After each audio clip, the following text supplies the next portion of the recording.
Saint Augustine, commentary on the Gospel of John, chapter 10, verse 14 to 21 following. The flesh then lays down its life in expiring. Look at the Lord himself on the cross. He said, "I thirst." Those who were present dipped a sponge in vinegar, fastened it to a reed, and applied it to his mouth. Then, having received it, he said, "It is finished," meaning all is fulfilled which had been prophesied regarding me as, prior to my death, still in the future. And because he had the power, when he pleased, to lay down his life, after he had said, "It is finished," what adds the evangelist? "And he bowed his head and gave up the spirit." Chapter 19, verse 21, 28 to 30. This is to lay down the soul. Only let your charity attend to this. He bowed his head and gave up the spirit. Who gave up? What gave he up? He gave up the spirit. His flesh gave it up. What means the flesh gave it up? The flesh sent it forth, breathed it out. And for so, in becoming separated from the Spirit, we are said to expire. Just as getting outside the paternal soil is to be expatriated, turning aside from the track is to deviate, so to become separated from the Spirit is to expire. And that Spirit is the soul. Accordingly, when the soul quits the flesh, and the flesh remains without the soul, then is a man said to lay down his life. When did Christ lay down his life? When it pleased the Word, for sovereign authority resided in the Word, and therein lay the power to determine when the flesh should lay down its life and when it should take it again. If then the flesh lay down its life, how did Christ lay down his life? For the flesh is not Christ. Certainly in this way, that Christ is both flesh and soul and the Word. And yet these three things are not three Christs, but one. Ask your own human nature, and from yourself ascend to what is above you, and which, if not yet able to be understood, can at least be believed. For in the same way that one man is soul and body, is one Christ both the Word and man.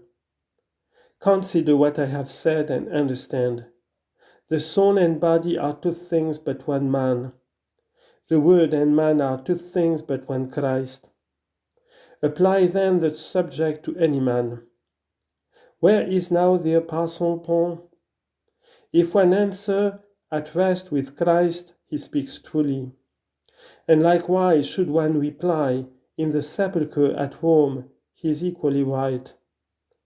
The one answer I get refers to his soul, the other to his flesh. And yet we do not say that there are two Apostle Pauls, one who rests in Christ, another who was laid in the sepulchre. Although we may say that the Apostle Paul lives in Christ, and that the same apostle lies dead in the tomb. Someone dies and we say, "He was a good man and faithful. He is in peace with the Lord." And then immediately let us attend his obsequies and lay him in the sepulchre. You are about to bury one whom you had just declared to be in peace with God. For the latter regards the soul which blooms eternally, and the other the body which is laid down in corruption. But while the partnership of the flesh and soul has received the name of man, the same name is now applied to either of them singly and by itself. Let no one then be perplexed when he hears that the Lord has said, "I lay down my life and I take it again." The flesh lays it down, but by the power of the Word.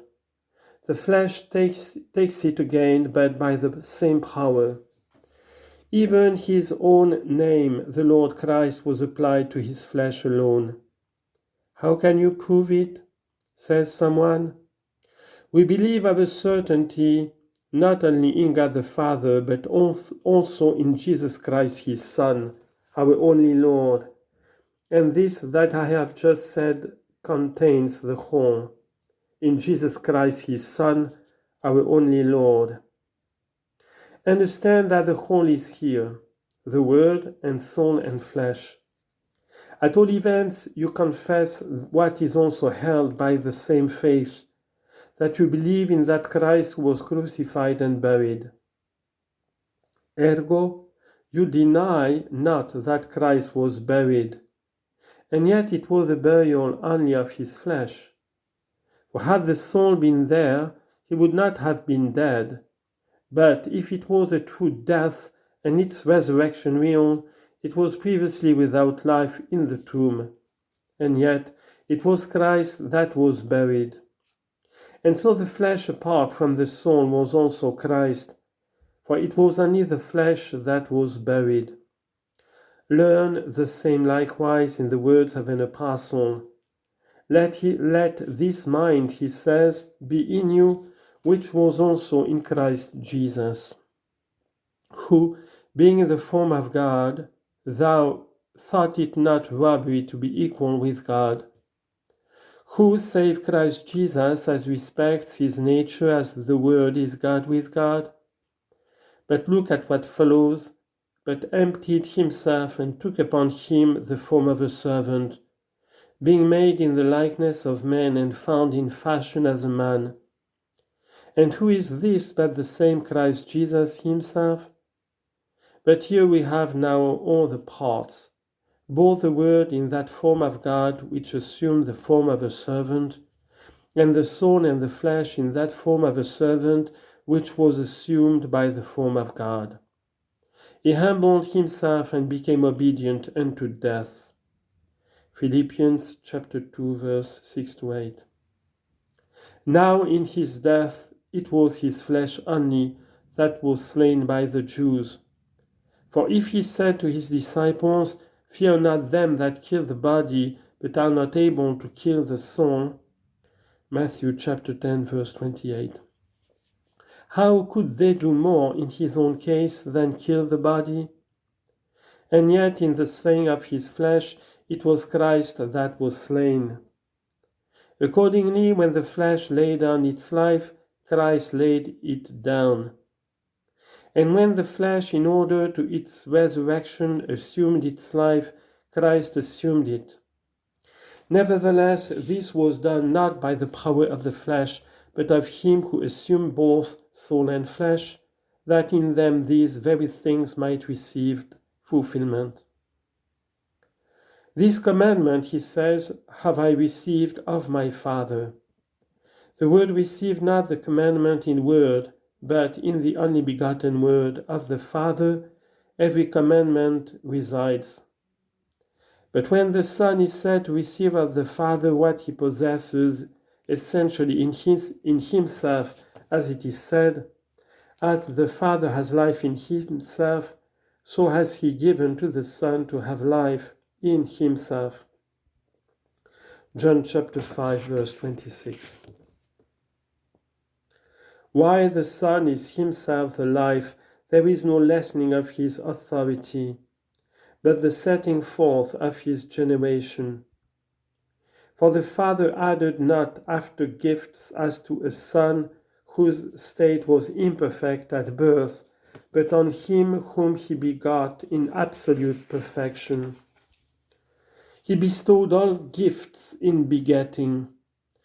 In this manner he gave him equality with himself, and yet begot him not in a state of inequality. But while the Lord thus spoke, for the light was shining in the darkness, and the darkness comprehended it not. John chapter 1, verse 5. There was a dissension again created among the Jews for this saying, and many of them said, He has a devil and is mad. Why do you hear him? This was the thicket darkness.